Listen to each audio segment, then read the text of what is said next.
أعوذ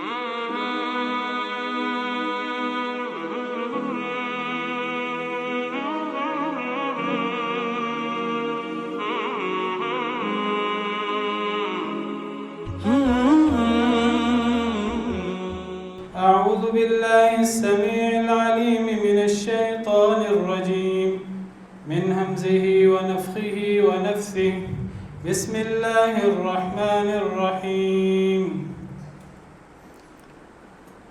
من أجل ذلك كتبنا على بني إسرائيل أنه من قتل نفسا بغير نفس أو فساد في الأرض فكأنما قتل الناس جميعا ومن أحياها فكأنما أحيا الناس جميعا صدق الله العظيم. اللہ رب العالمین نے ہمیں اس دنیا میں ایسے ہی نہیں اتار دیا، بے مقصد نہیں بھیج دیا۔ اللہ رب العالمین کے ہم سے کچھ تقاضے ہیں، کچھ مقاصد اللہ رب العالمین نے ہماری زندگی کے مقرر کیے ہیں۔ اگر ہم ان مقاصد کو پورا کریں گے، اللہ رب العالمین کے احکامات کے مطابق زندگی گزاریں گے، تو ہماری یہ دنیا بھی کامیاب ہوگی جو عارضی زندگی ہے، اور اخروی زندگی جو دائمی زندگی ہے وہ بھی اللہ کی نعمتوں کے اندر ہمیشہ گزرے گی۔ لیکن اگر ہم اللہ رب العالمین کے ان تقاضوں کو، اپنی زندگی کے مقاصد کو بھولے رہے، غفلت میں رہے، تو پھر یہ دنیا بھی ناکام ہے، اور آخرت جو دائمی زندگی ہے پھر وہ ابدالآباد کے لیے سخت تکلیف میں، سخت اذیتوں میں، آگ میں والعیاذ باللہ۔ ہمیں اللہ تعالیٰ نے انسانوں کو عقل و شعور عطا کیا ہے۔ ہماری زندگی جانوروں کی زندگی کی طرح نہیں ہے، تو ہمیں اپنی زندگی کا ایک ایک لمحہ غور و فکر کر کے گزارنا چاہیے۔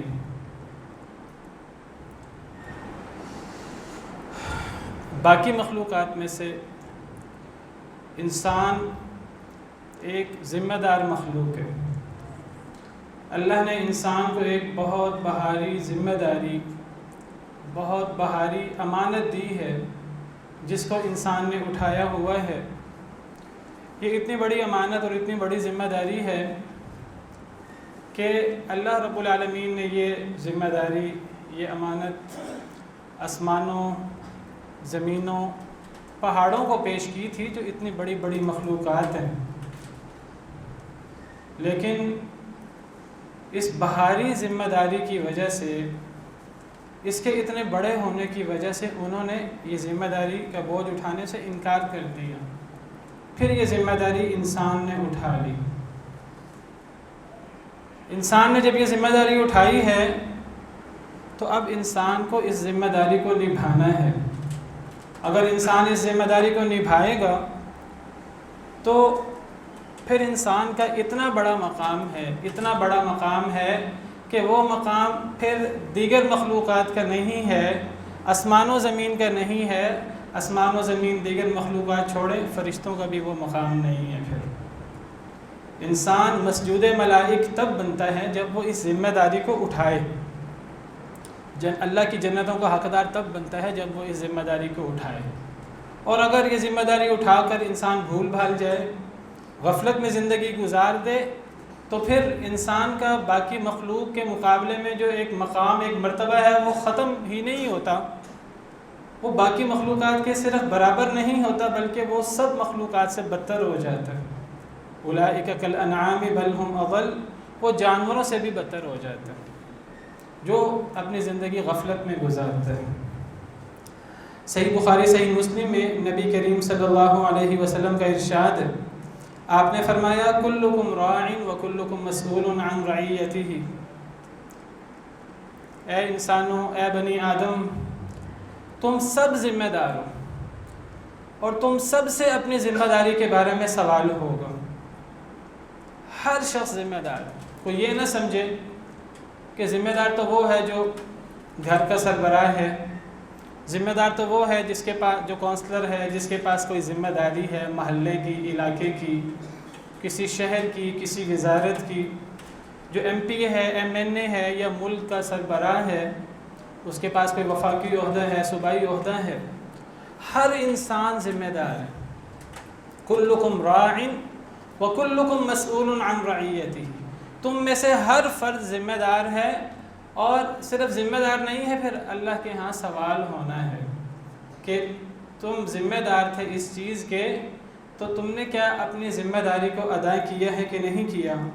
پھر نبی کریم صلی اللہ علیہ وسلم نے وضاحت فرمائی کس طرح ہر شخص سے اس کی ذمہ داری کے بارے میں سوال ہوگا، اور یہ ذمہ داری کے بارے میں جو سوال ہوگا کیا یہ صرف ذمہ داروں سے، بڑے عہدے والوں سے ہوگا؟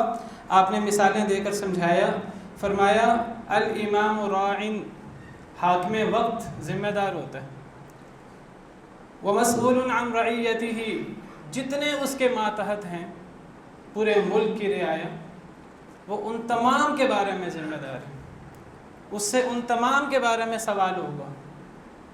وہ یہ نہیں کہہ سکتا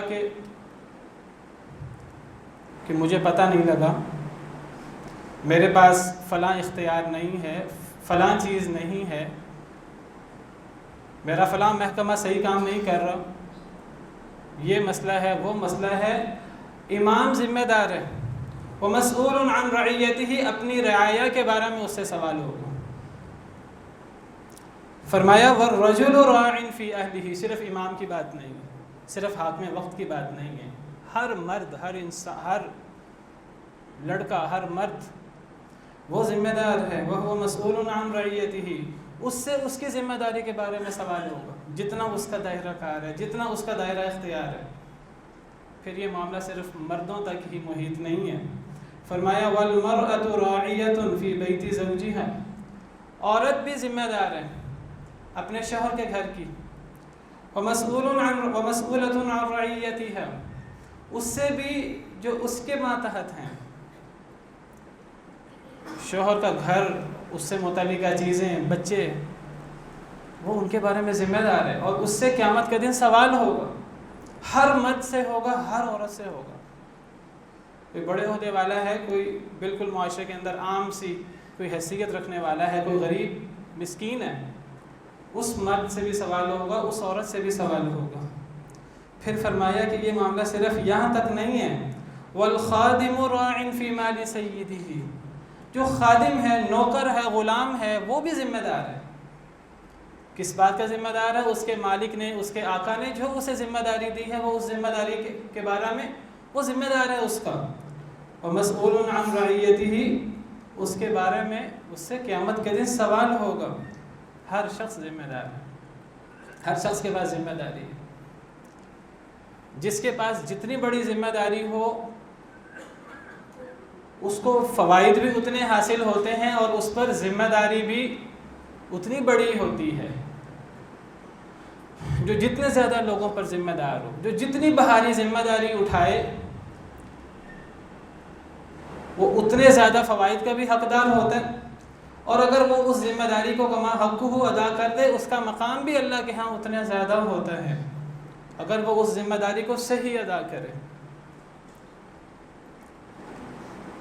امام ذمہ دار ہے، حاکم وقت ذمہ دار ہے، اگر حاکم وقت اپنی ذمہ داری کو صحیح طریقے سے ادا کرے تو یہ دنیا داری نہیں ہے، یہ اسلام کا عین تقاضا ہے، اور اس کا پھر مقام اللہ کے ہاں بہت زیادہ ہے۔ اللہ تعالیٰ نے اپنے انبیاء، اپنے رسل، ان میں سے کئی لوگوں کو خلافت عطا کی، حکومت عطا کی، اور انہوں نے اس ذمہ داری کا حق ادا کیا۔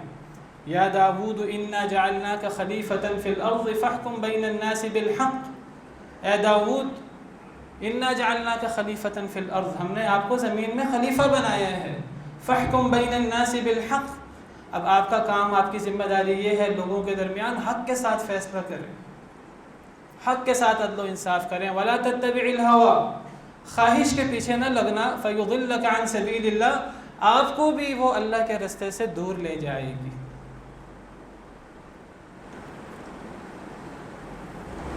اور اگر جیسے میں نے ذکر کیا، یہ حاکم وقت جس پر بہت بڑی ذمہ داری ہے، اگر یہ اپنی ذمہ داری کو صحیح ادا کرے، اس کا پھر اللہ کے ہاں مقام کیا ہے.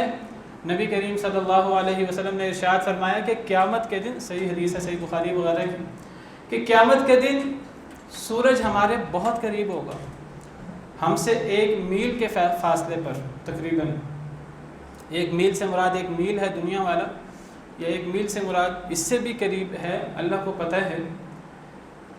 اتنا قریب ہوگا اور ہر شخص اپنے پسینے میں ڈوبا ہوگا، انتہائی پریشان ہوگا، حساب و کتاب کا انتظار کر رہا ہوگا.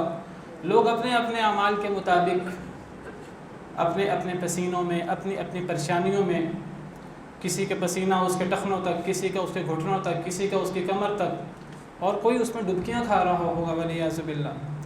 اتنا سخت موقع ہوگا. فرمایا کہ اس دن کوئی سایہ نہیں ہوگا سوائے اللہ کے عرش کے سائے کے، اور اللہ کے عرش کا سایہ 7 قسم کے لوگوں کو نصیب ہوگا. ان 7 قسم کے لوگوں میں سب سے پہلا شخص جسے اللہ کے عرش کا سایہ نصیب ہوگا وہ الامام العادل، وہ عدل کرنے والا حکمران ہے. سب سے پہلے قیامت کے دن عرش کے سایہ کا حقدار. کتنا بڑا مقام ہے. باقی جو لوگ ہیں، باقی 6 قسمیں ہیں، وہ اس کے بعد آتی ہیں. تو بہت بڑا مقام ہے اگر کوئی اس ذمہ داری کو صحیح ادا کرے. لیکن اگر کوئی اس ذمہ داری کو صحیح ادا نہ کرے تو اتنی ہی بڑی ذلت بھی ہے، اتنی ہی بڑی سزا بھی ہے. چھوٹی ذمہ داری ہوگی تو اس کا ادا کرنے پر اس کی جو جزا ہے، اس کا انعام ہے، وہ کم ہوگا، اور اگر نہ ادا کی جائے اس کی سزا ہے وہ بھی کم ہوگی. جتنی بڑی ذمہ داری ہوگی اگر اس کو ادا کیا جائے تو اس کی جزا اتنی بڑی ہے، اور اگر نہ ادا کیا جائے اس کی سزا اتنی بڑی ہے.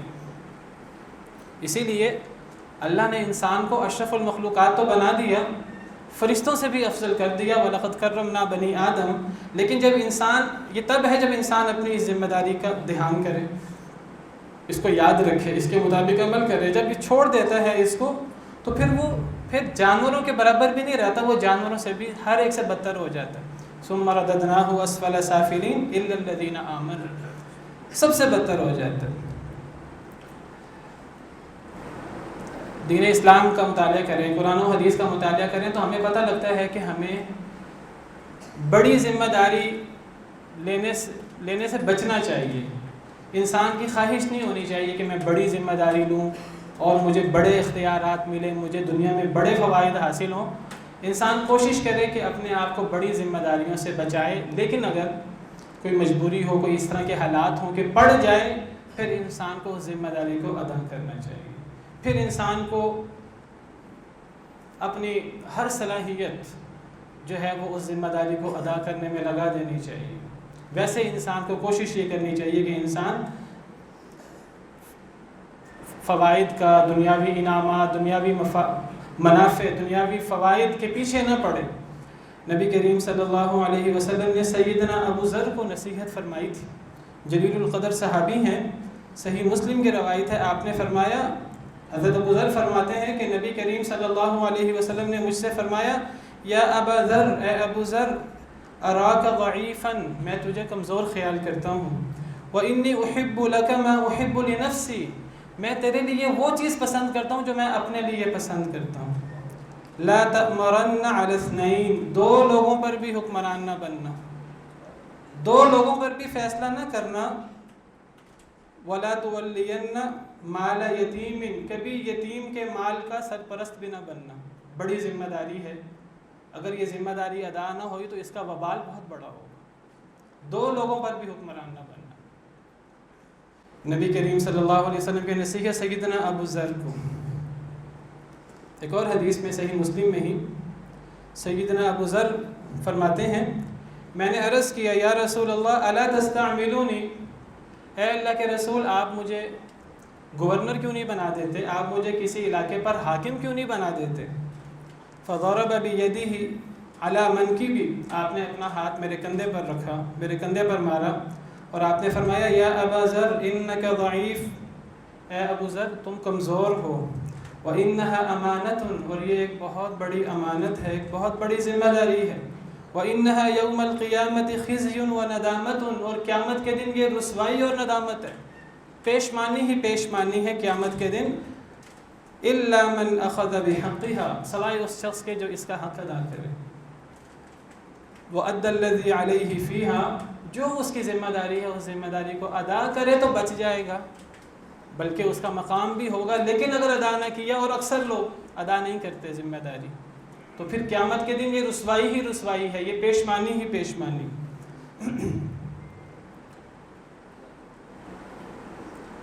ہمارے ہاں کیا ہوتا ہے کہ نظام حکومت جمہوریت کے اندر تقاضا ہوتا ہے باقاعدہ مناصب کا، ہمیں ہمارے دین کے اندر مناصب کا تقاضا کرنے سے منع کیا گیا ہے، جس طرح آپ کے سامنے احادیث مبارکہ پیش کی ہیں، لیکن یہاں تقاضا ہوتا ہے اور اس کے لیے الٹی سیدھی کوششیں ہوتی ہیں، ہر قسم کی رشوت اور ہر قسم کا الٹا سیدھا کام کیا جاتا ہے، اور جب ذمہ داری مل جاتی ہے تو پھر اس ذمہ داری کو ادا کرنے کی طرف توجہ نہیں ہوتی، اور کاموں کی طرف توجہ ہوتی۔ بہت بڑی ذمہ داری ہے جو اگر کسی کو مل جائے تو اس کو اس ذمہ داری کو ادا کرنا ہے۔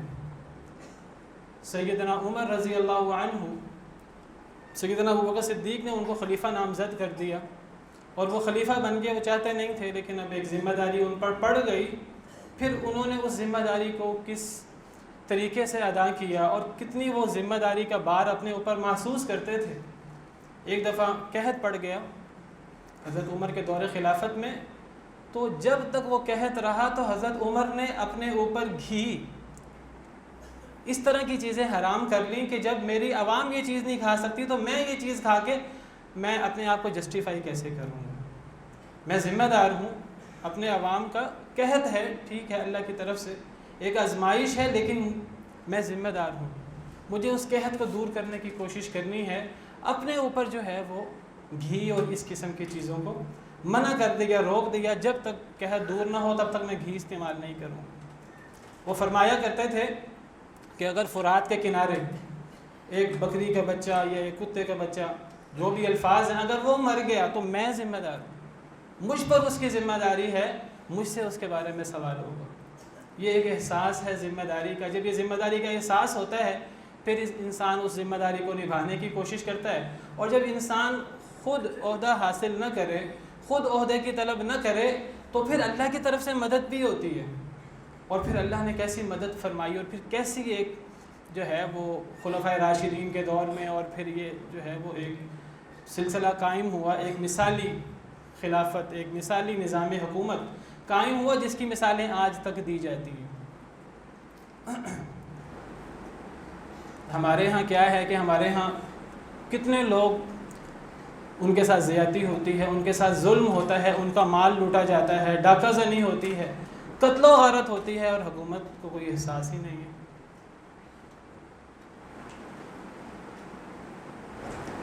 سانحہ ساہیوال کے حوالے سے بات کر رہا ہوں، 4 بے گناہ لوگ قتل ہوئے ہیں، ان کا کوئی جرم نہیں ہے۔ پہلے تو یہ کہا گیا کہ یہ دہشت گردوں کے ساتھی ہیں، آپس میں ایک دوسرے کے ساتھ لڑ پڑے، ایک دوسرے پر فائرنگ کر دی، تو وہ اپنے ہی ساتھیوں کی فائرنگ سے یہ مر گئے ہیں۔ پہلے تو سارا وبال ان پہ ڈال دیے، بعد میں ویڈیوز وغیرہ آئیں اور پتہ لگا کہ یہ اس طرح کا معاملہ نہیں ہے، یہ تو باقاعدہ انسداد دہشت گردی کے جو اہلکار ہیں ان کی گولیوں سے یہ ہلاک ہوئے ہیں۔ پھر الٹی سیدھی کہانیاں اور الٹی سیدھے بہانے، ان پر کیس ہو گیا، اور کیس کا فیصلہ پھر اب دیکھیے ہمارے ہاں، وہ کیس کا فیصلہ یہ ہے کہ جی شک کا فائدہ دے کر مجرموں کو بری کر دیا گیا ہے۔ ان تفصیلات کا ہمیں پتہ نہیں ہے کہ کیا تفصیلات ہیں اور کیا شواہد ہیں۔ اگر یہ شک کا فائدہ دے کر مجرم بری بھی ہو گئے ہیں تو ان 4 لوگوں کے خون کا ذمہ دار کون ہے؟ کیا ان کا خون رائے گاں ہے؟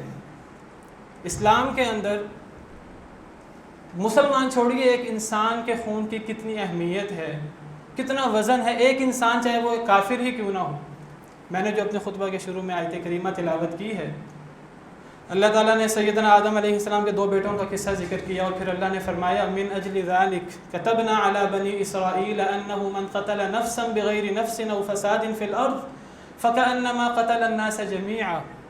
ایک انسان کا قتل پوری انسانیت کے قتل کے مترادف ہے. یہاں لفظ نفس ہے، مومن کا ذکر نہیں ہے ادھر. ایک انسان کا قتل، ایک غیر مسلم کا قتل، ناحق قتل، پوری انسانیت کے قتل کے مترادف. اور اگر وہ مسلمان ہو تو ایک مسلمان کی خون کی اہمیت خانہ کعبہ سے بھی زیادہ ہے، مکہ مکرمہ کی حرمت سے بھی زیادہ ہے. نبی کریم صلی اللہ علیہ وسلم نے اپنے خطبہ حجۃ الوداع میں صحیح حدیث مبارکہ کے مطابق صحابہ کرام سے بار بار سوال کیا، یہ کون سا مہینہ ہے جس میں ہم موجود ہیں؟ صحابہ کرام نے عرض کیا کہ یہ ذی الحجہ کا مہینہ ہے، بڑا بابرکت مہینہ ہے، اشہر الحرم میں سے ہے. یہ کون سا شہر ہے جس میں ہم موجود ہیں؟ یہ مکہ مکرمہ شہر ہے جو تمام شہروں سے افضل ہے. فرمایا کہ ایک مسلمان کے جان کی اہمیت، ایک مسلمان کے مال کی اہمیت وہ خانہ کعبہ کی حرمت سے زیادہ ہے، ذی الحجہ کی حرمت سے زیادہ ہے، مکہ مکرمہ کی حرمت سے زیادہ ہے.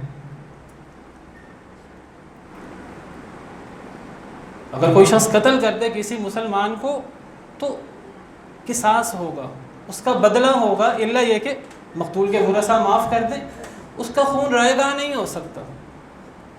اگر یہ قتل کرنے والا ایک ہے تو ایک کو قتل کیا جائے گا، اگر یہ قتل کرنے والے زیادہ ہیں تو زیادہ کو قتل کیا جائے گا. سیدنا عمر رضی اللہ عنہ فرمایا کرتے تھے، ان کی ذمہ داری آپ دیکھیے، کہتے تھے کہ اگر ایک محلے والے کافی سارے لوگ ایک شخص کے قتل میں شریک ہوں گے، میں سب کو سزا دوں گا، میں سب کو قتل کروں گا اس کے بالمقابل. نبی کریم صلی اللہ علیہ وسلم کی حدیث مبارکہ ہے، آپ نے فرمایا کہ اگر تمام اہل سما، تمام اہل زمین ایک مسلمان کے خون، ایک مسلمان کو قتل کرنے میں شریک ہو جائیں، تمام آسمان والے فرشتے، تمام زمین والے انسان اگر ایک مسلمان کو قتل کرنے میں شریک ہو جائیں، لَأَكَبَّهُمُ اللَّهُ فِي النَّارِ، ایک مسلمان کو قتل کرنے پر اللہ سب کو آگ میں جھونک دیں گے. اتنی بڑی ذمہ داری، اتنی بڑی ذمہ داری. اس خون کو رائے گاہ کیسے قرار دیا جا سکتا ہے؟ اسلام میں خون کبھی رائے گاہ نہیں ہوتا، یا تو قصاص ہوتا ہے، اور اس قصاص کو معاف کرنے کا حق کسی حکمران کو نہیں ہے، کسی گورنر کو نہیں ہے، کسی عالم کو نہیں ہے، نبی تک کو نہیں ہے. اگر اس قصاص کو کوئی معاف کر سکتا ہے تو مقتول کے ورثاء معاف کر سکتے ہیں، اور کوئی معاف نہیں کر سکتا. اور اگر کسی کا پتہ نہ لگے اسے کس نے قتل کیا ہے تو اس کا بھی خون رائے گاہ نہیں ہوتا. اس کا بھی حکومت کی ذمہ داری ہے کہ حکومت اپنی رعایا کے جان و مال کی محافظ ہے، وہ ان کی جان و مال کی حفاظت کی ذمہ داری قبول کرے. نبی کریم صلی اللہ علیہ وسلم کے دور میں ایک جنگ کے دوران سیدنا اسامہ بن زید جلیل القدر صحابی ہیں، جنگ کے درمیان ایک دشمن سے آمنے سامنے تھے. دشمن پہ حاوی آگے جب اس کو قتل کرنے لگے تو وہ کہنے لگا میں مسلمان ہوتا ہوں، میں مسلمان ہوں. تو کہنے لگے، دل میں کہنے لگے یہ تو موت کے خوف سے کلمہ پڑھ رہا ہے، یہ کون سا مسلمان ہے. پھر اس کو تلوار کا وار کیا، قتل کر دیا. لیکن دل میں ان کے تھا کہ مجھ سے کہ غلط کام تو نہیں ہوا. نبی کریم صلی اللہ علیہ وسلم سے آ کر سوال کیا تو نبی کریم صلی اللہ علیہ وسلم نے فرمایا کہ تمہیں اسے قتل نہیں کرنا چاہیے تھا. عرض کرنے لگے اے اللہ کے رسول، اس نے تو موت کے خوف سے کلمہ پڑھا تھا. تو نبی صلی اللہ علیہ وسلم فرمانے لگے کہ کیا تو نے اس کا دل چیر کر دیکھا تھا؟ اس نے موت کے خوف سے کلمہ پڑھا ہو، اگر اس نے کلمہ پڑھ لیا تھا تو اسے قتل نہیں کر سکتا تھا.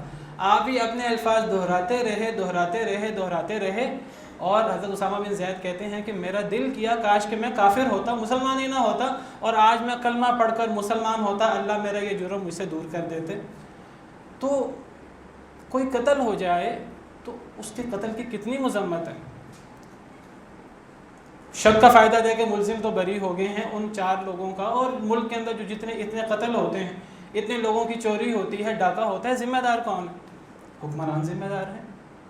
اب اس ذمہ داری کا وبال جو ہے وہ جی عدالت پہ ڈال دیں، وہ کسی اور محکمے میں ڈال دیں. باقاعدہ ہمارے وزیر اعظم کا جو نمائندہ ہے وہ کہتا ہے کہ یہ ظلم ہوا ہے، یہ زیادتی ہوئی ہے، یہ عدالتوں کا نظام صحیح نہیں ہے. بھئی ان عدالتوں کا نظام سیٹ کس نے کرنا ہے؟ وہ امریکہ نے آ کر سیٹ کرنا ہے؟ وہ ہم ہی نے سیٹ کرنا ہے؟ جب ذمہ داری لی ہے تو ذمہ داری کا مطلب یہ ہے کہ تمام محکموں کو سیٹ کیا جائے، اللہ کا نظام نافذ کیا جائے. یہ تو نہیں کہ جس طرح پاکستان آزاد ہوا جو نظام چل رہے تھے وہ نظام چلتا رہے اور پھر بعد کے اندر ہم بھی ایک مذمتی بیان دے کر فارغ ہو جائیں. عدالت کا مسئلہ ہے، فلاں کا مسئلہ ہے، فلاں کا مسئلہ ہے. کون ذمہ دار ہے؟ سیدنا خالد بن ولید رضی اللہ عنہ، آپ کو پتہ ہے اللہ کی تلواروں میں سے ایک تلوار ہیں، بہت بڑے جرنیل ہیں. اللہ تعالیٰ آزمائش کے طور پہ کئی معاملات کرتے ہیں. ایک جنگ کے اندر اللہ تعالیٰ نے غلبہ دیا مسلمانوں کو. حضرت خالد بن ولید جو ہیں وہ غالب آ گئے تو قیدیوں کو باندھا گیا. تو انہوں نے اعلان کروایا کہ قیدیوں کو سکون پہنچاؤ، قیدیوں کو آرام دو، قیدیوں کو بلا وجہ تکلیف نہیں ہونی چاہیے. اللہ کا کرنا یہ ہوا کہ وہ جو پہرے دار تھے جو قیدیوں کو باندھ رہے تھے، حضرت خالد بن ولید نے جو الفاظ استعمال کیے قیدیوں کو سکون پہنچاؤ، عربی میں جو الفاظ ادا کیے ان الفاظ کا مطلب بعض قبائل کی لغت میں تھا قتل کر دو. سکون پہنچانے سے مراد غلط فہمی کی بنا پر قیدی قتل ہو گئے. حضرت خالد بن ولید نے یہ حکم نہیں دیا تھا، قصور نہیں تھا ان کا، قیدی تھے، قیدی قتل ہو گئے. معاملہ نبی کریم صلی اللہ علیہ وسلم کی خدمت میں آیا، آپ ناراض ہوئے اور پھر آپ نے حضرت خالد بن ولید کی جو غلطی تھی اس کی ذمہ داری آپ نے قبول کی اور آپ نے اس کا جو دیت ہوتی ہے دیت ادا کرنے کا حکم دیا. وہ قیدی تھے، وہ دشمن تھے، لیکن آپ نے جو ہے وہ اس کی دیت ادا کرنے کا حکم دیا. تو حکمران ذمہ دار ہوتا ہے، اپنی رعایا میں سے غیر مسلم ہو مسلمان ہو سب کے جان و مال کا محافظ ہوتا ہے. کون ذمہ دار ہے ان 4 لوگوں کی شہادت کا، ان 4 لوگوں کے قتل کا؟ ان کا خون بہا کون ادا کرے گا؟ کسی کا خون معاف نہیں ہوتا اسلام میں. بلکہ اگر کوئی اندھا قتل ہو جائے، پتہ نہ لگے قتل کون ہوا ہے، پھر بھی معاملہ اسلام کے اندر ایسے ختم نہیں ہو جاتا. ہر ممکن کوشش ہوتی ہے کہ کسی طرح پتہ لگے کہ اس کا قاتل کون ہے. اسلام کے اندر قسامہ کا ایک پورا نظام ہے. اس علاقے کے یا قریب کے علاقے کے 50 لوگوں کو بلایا جاتا ہے، ان سے قسم لی جاتی ہے کہ کہیں تم نے تو قتل نہیں کیا. وہ 50 لوگ اس علاقے کے قریب کے لوگ جو ہیں وہ قسم اٹھاتے ہیں. یہ معاملہ ایسے ختم نہیں ہو جاتا. پھر بھی اگر پتہ نہ لگے تو پھر خون بہا اور دیت ادا کی جاتی ہے، اس کی ذمہ داری قبول کی جاتی ہے تاکہ آئندہ یہ معاملہ نہ ہو. اگر کسی کا خون معاف ہے، میں نے ذکر کیا، یا تو مقتول کے ورثاء معاف کر دیں، دیت لے کر معاف کر دیں، یا ویسے ہی اللہ کے لیے معاف کر دیں، یا پھر اگر کوئی نبی کریم صلی اللہ علیہ وسلم کی توہین کرے اور اس کے پورے ثبوت موجود ہوں، سامنے والا اپنے اوپر کنٹرول نہ کر سکے اور وہ قتل کر بیٹھے جذبات کے اندر آ کر. ایک واقعہ نبی کریم صلی اللہ علیہ وسلم کے دور میں ہوا کہ ایک نبینہ شخص کی بیوی یا لونڈی وہ نبی کریم صلی اللہ علیہ وسلم کو برا کہتی تھی.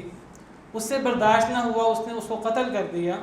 جب یہ معاملہ نبی کریم صلی اللہ علیہ وسلم کی آپ کے دربار میں پیش ہوا، آپ کی عدالت میں پیش ہوا، تو آپ نے فرمایا اشہدوا ان دمعها حدر، اے صحابہ گواہ رہو اس کا خون حدر ہے، اس کا خون رائے گاں ہے، اس کے خون کا مداوع نہیں کیا جائے گا، نہ اس کے جواب میں قتل کیا جائے گا، نہ اس کے جواب میں خون بہا یا اس طرح کی کوئی چیز ہوگی. گواہ رہو اس کا خون معاف ہے. اس طرح کر کے آرام سے خون معاف نہیں ہوتا. بہت بڑی ذمہ داری ہے جو حکومت کو قبول کرنی چاہیے، اور حکومت ذمہ دار ہے. تو اگر حکومت اس کو قبول نہ کرے تو یہ پھر دنیا کے اندر بھی رسوائی ہے اور آخرت کے اندر بھی رسوائی ہے.